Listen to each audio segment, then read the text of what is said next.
temptation on a morning like this, with the texts that we have, to do what every pastor loves to do, and that is to give a rip-roaring stewardship sermon. Right? I mean, in this passage in Deuteronomy, it really couldn't be written any better. When you finished setting aside, or he says, when you've entered the land that Yahweh your God is giving you as an inheritance, and when you've taken possession of it and settled in it, take some of the first fruits of all that you produce from the soil of the land Yahweh is giving you, and put them in a basket. It doesn't say take what you have left over after you've taken care of everything else. It says take your first fruits that you get, and then you go to the place that Yahweh your God will choose as a dwelling for his name. And you say to the priest in office at the time, you declare in a solemn, sacred way, this is a tenth of what I have been given. And it talks at the end of this passage about how happy everybody is when people are tithing. It talks about how the people who are the aliens, those who are in need among you, and it talks about how happy the Levites are and how happy the priests would be when this all goes on. But I'm not going to do that this morning. Although that's all true.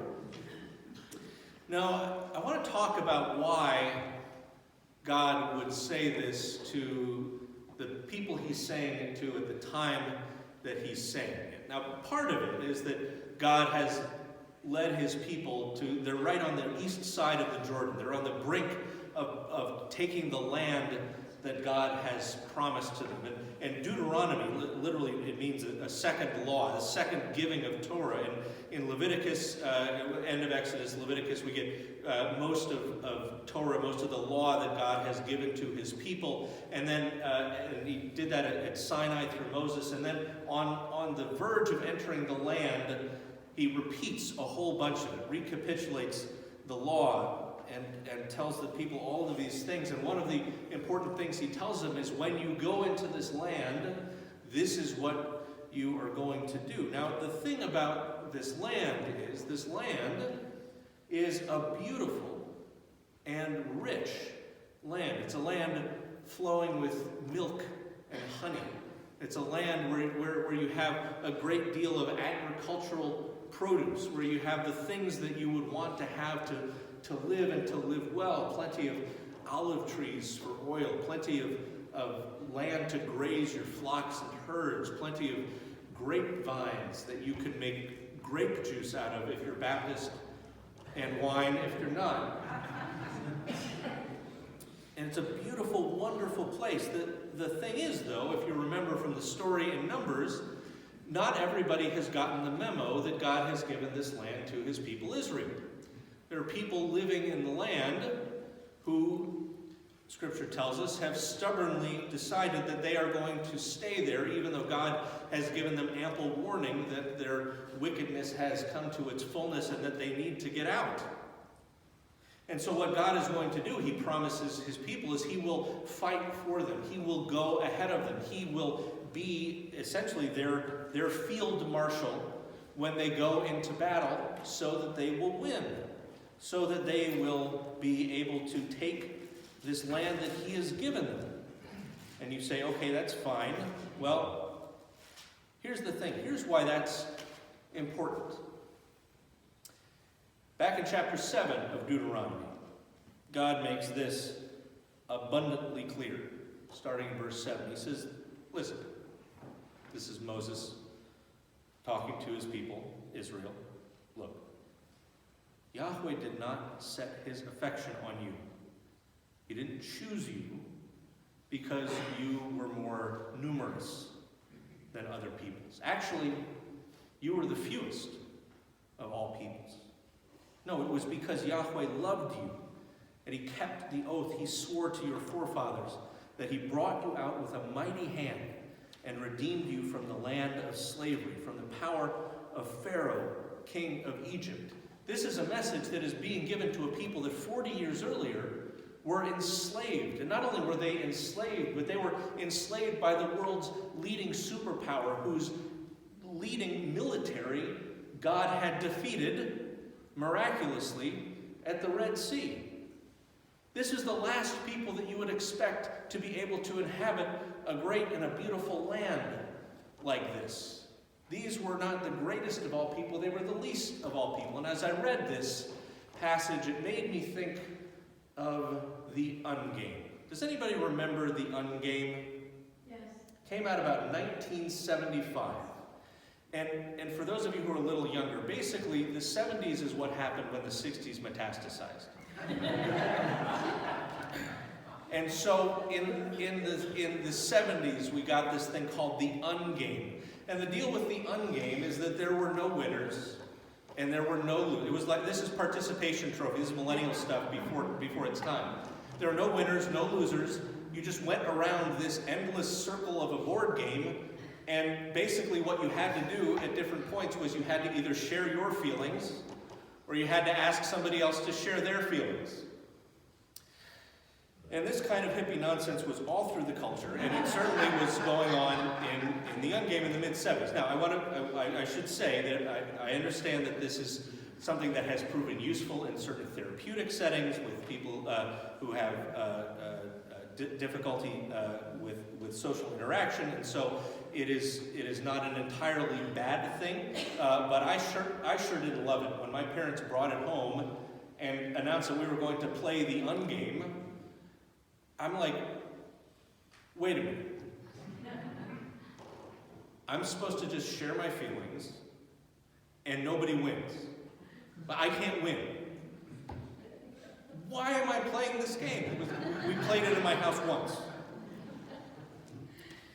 Last night I was playing canasta with my kids.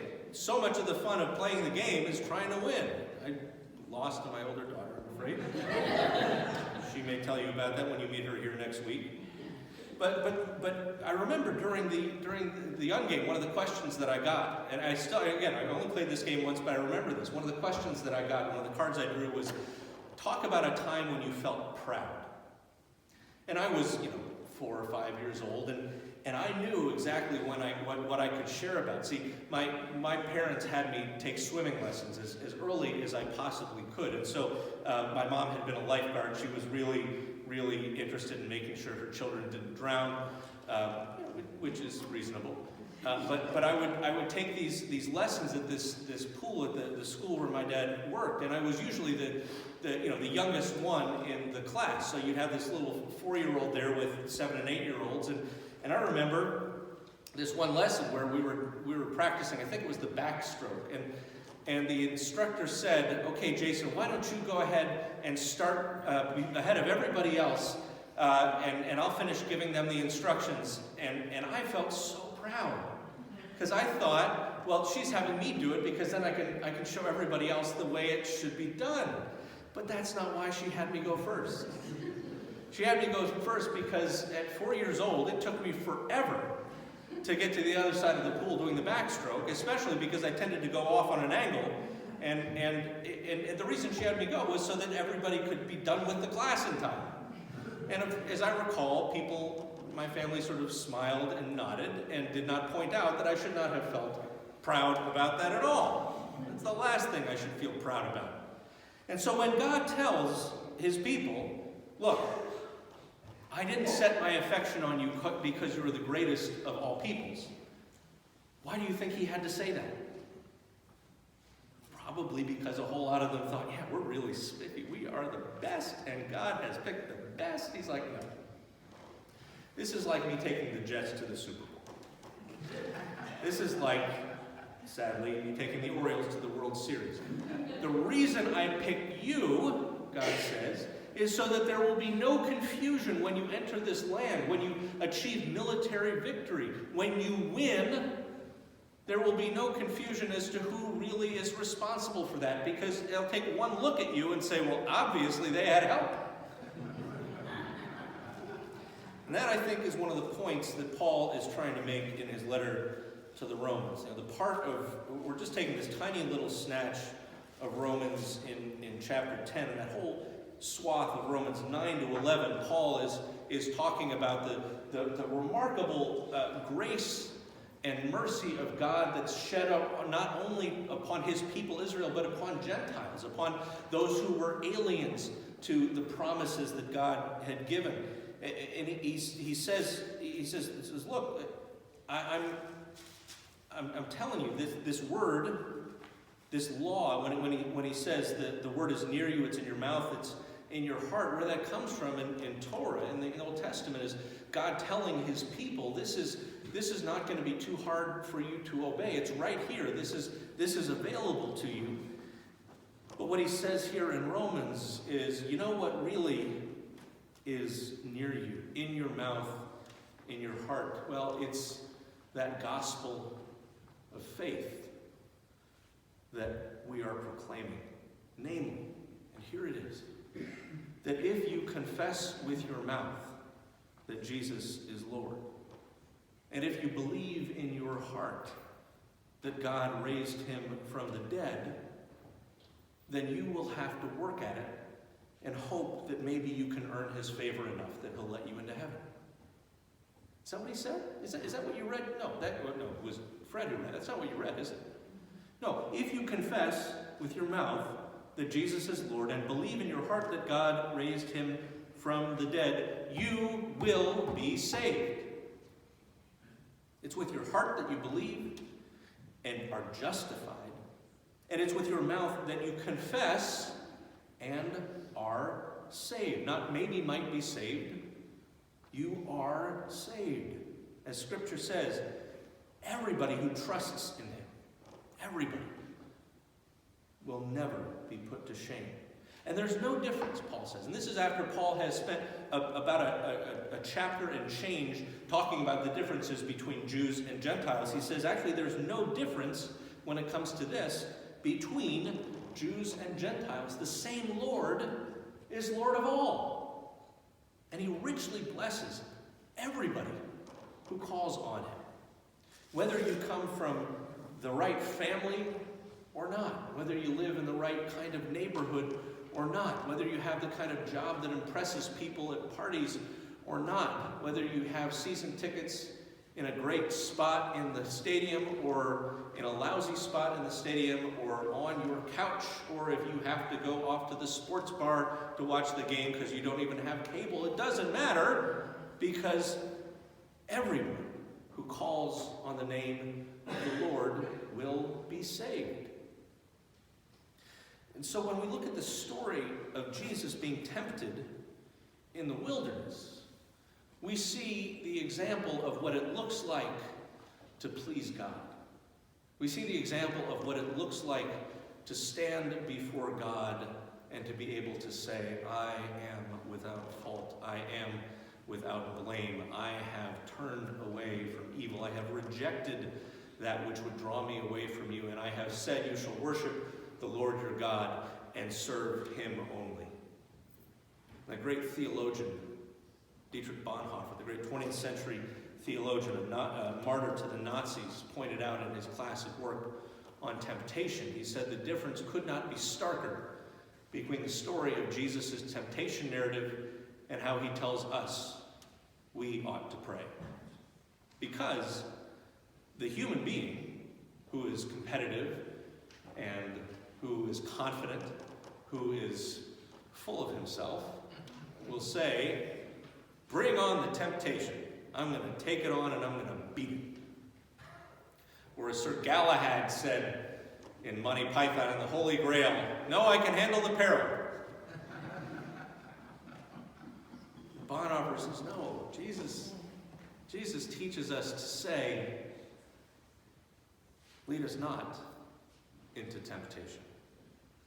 Because when we look at what happened to Jesus, we see something that we know full well we could not do. Maybe once, maybe twice, maybe in our better moments, but on a consistent, day-to-day basis, we violate all of those commandments that we just said at the beginning of our service that we wanted God to enable us to keep. But God, who is rich in mercy, says that everyone who calls on his name will be saved. And it doesn't take performance of religious duties. It It doesn't take being able to chalk up our list of merits and make sure it's bigger than the list of demerits at the end of the day. It is simply by confessing with our mouth that Jesus is Lord and believing in our heart that God raised him from the dead. And by that, and by the work that God has done to enable us to say that and to have it be real, we are saved.